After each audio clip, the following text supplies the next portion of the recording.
Hey, Sifu Fernandez here. What I wanted to show you today was to work Chi-Sao freestyle and to give you a better idea of how we work our reflexes, okay? So we'll be right back.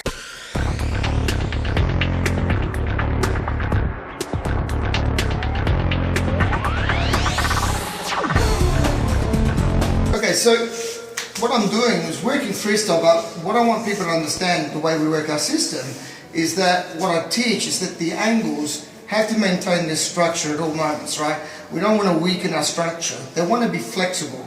So when I'm doing Chi-Sao, basically we work the principles of combat. So my idea from here is I'm always pressing forward. I'm not pushing, I'm just pressing, and that's activated by the footwork.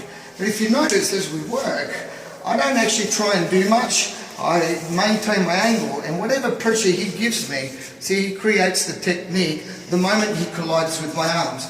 So the idea is that once I'm passive and absorb, it's my whole body that's absorbing, so I'm actually getting a lot more power to come through.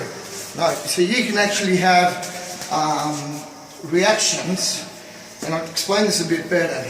Now, a long time ago, I've taught a few things, I learned a few things from a teacher, and we talked a lot about, chain punching, right? And the interesting thing he said was, he says, no, it's not chain punching. What it is, it's chain reaction. I mean, well, what do you mean? And, when you study, for example, in the Leontine system, we study sections, but if we were to activate let's look at the first section of Chi-Sao. If I'm activating my push towards him, and slowly, he comes in with a Pak-Sao, and he wants to come in for a punch. What happens is that if my angles are activated properly, right, and they're like a what do you call it, a spring, like a spring loaded. The moment he does tupai forte, what happens is that it's a chain reaction. My arms don't do any thinking, it's just you work, boom. See what happens? From here, like from my wusa, or my mansa rather, when he does when he stimulates my arm, automatically it goes into bomb stand. Now if there's a point of freedom, I simply attack again. So my arm's always in a mode of attacking. Any free points I feel, boom, I'll come through. So I'm always sticking to him, which is another principle. Now you say, can we do this in long range or paso line? Yeah, sure. When I come through, I keep my angle, my structure the same. I don't force and look for the technique. I don't look to create a technique. At close range, I could probably create a technique because there's very little time to think. But at long range, I want to keep my structure, and as soon as he touches it, it's going to recharge my body and make me make a technique. This comes from the Wu Wei mentality, Wu Wei Wei. It's the art of not doing anything, right? So it's not easy to do that in the sense. So when I'm training with him, if you watch me carefully, all I'm doing is generating my energy towards him. And as I generate my energy towards him, I'm also absorbing his energy. So the more pressure he gives me, mi dai pressione, the more powerful my angles and my body structure is going to become. So it's more, very, very dangerous. The more he presses me, it becomes very powerful. So if my structure, if my arms bend or they break, then you're not going to be able to have this chain reaction, if that makes sense. So that's when you do your forms, right, you'll see that the angles are about at an extension of 3/4, right? Roughly 3/4. I never shorten them. There is the occasion when you're going to Butzi techniques, right, that I will shorten the angle. But normally I just keep it around 3/4. And I don't diminish that structure. I keep it at that angle. So any pressure he gives me, I charge, and then at the moment of letting go, it just comes through. As soon as I feel the hole, I come through. But I never force it. I never try and make the technique. I just feel it, activate myself, my body, and generate my energy towards the center.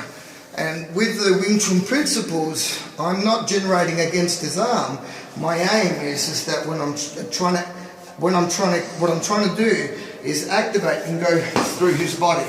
So it's not easy. That's why some people say, wow, you got a lot of pressure using strength. It's not really true. It's just the way I activate my body and the way I position myself. My energy is stressing right through his body, not against his arm. Because if not, it's just going to be an arm wrestling match to be stronger. So I'm always generating through it. At the moment he lets go, lasciandare, I go straight through his body.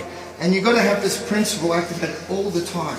Just always concentrate on going through his body.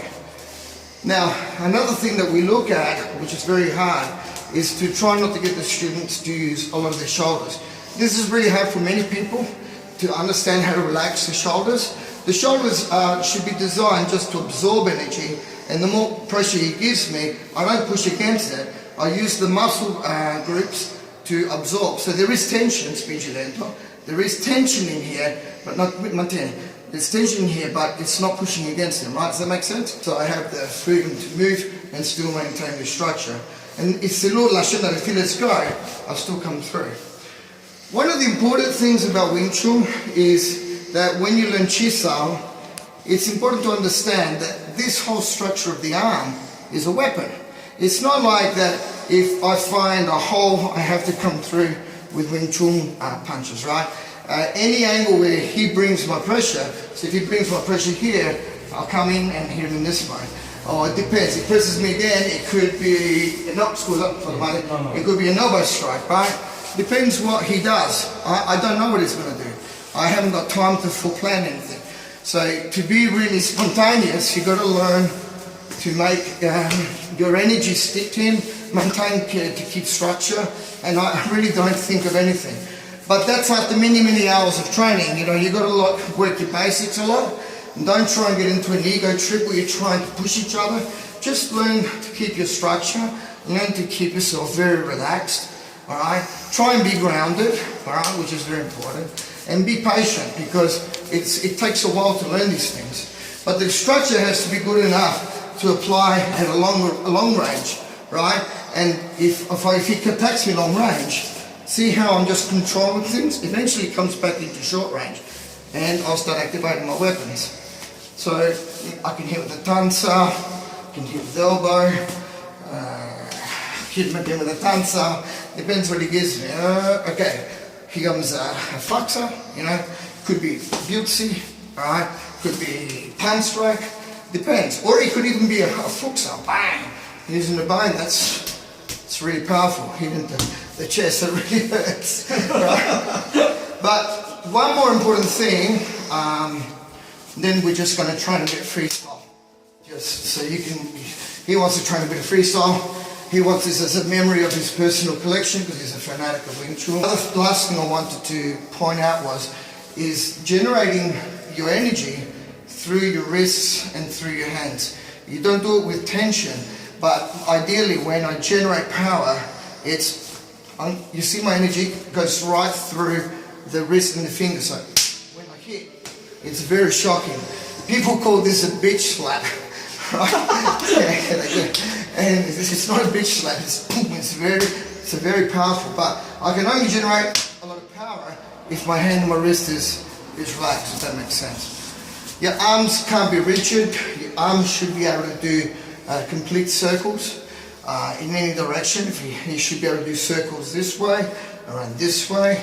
You've got many units of energy that you can utilize to make circuits. Alright, so it would be too long a video to explain it all. But if you just watch for a little while and watch what we're doing, at least what I'm doing, I'm just keeping everything relaxed. I just point my energy towards him, and when it's time to come in, I come in. And also, contact-wise, if we really want to increase the contact, I'll hit shoulders, stomach. I don't like hitting the head, I just tap. Alright, so this way we don't go break our faces and go to work the next day, we look good. Then afterwards you can utilize your legs. So you should be able to utilize everything, 3 points of energy. So arms, legs, knees, elbows, palm strikes, elbows again, boom, boom, okay? There's a lot that can be utilized. I'll see if he needs any question. Qualche domanda? A posto? What Stefano does, or Stephen do a lot, is when he collides with my arm, he tenses his shoulder. He doesn't know how to relax this region. That's also because due to his work, he uses a shovel a lot and physically works very hard. They have to rebuild his whole beach. He's in charge of the beach resort. So he works really hard, 7 months a year, physically hard, and sometimes it's just not easy to relax those muscle groups. All right, so hope that answers a few questions, and we'll say goodbye.